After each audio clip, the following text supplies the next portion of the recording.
It's the story of the carer who wants to save a soul. Described as a notable autumn cinema release, St Maud is a modern-day horror movie set in Scarborough. I hadn't initially set out thinking this is, like a Yorkshire set story or anything, but I knew from very early on, it was always set in kind of a slightly odd seaside town.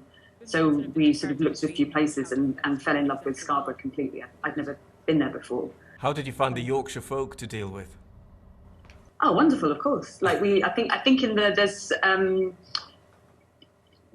we filmed all the exteriors in Scarborough the week before Christmas in 2018. And doing quite a lot of night shoots and stuff, or sort of late evening ones. And I think a lot of our production team, they ended up doing so many trips to the fish and chip shop on the seafront, and they started chatting to the guys who work there. And then they came along about extras in one of the last scenes in the film and stuff like that. So Maud is looking out for me, you see, to save my soul, if I understand correctly. The lead role is played by 30-year-old Welsh actor Morfydd Clark, already catching the eye of film critics and tipped for major success.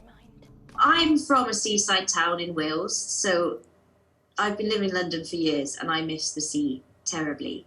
It's so beautiful to look at. There were some nights there where the water, the tide had just gone out and all the lights were reflecting on the kind of wet sand.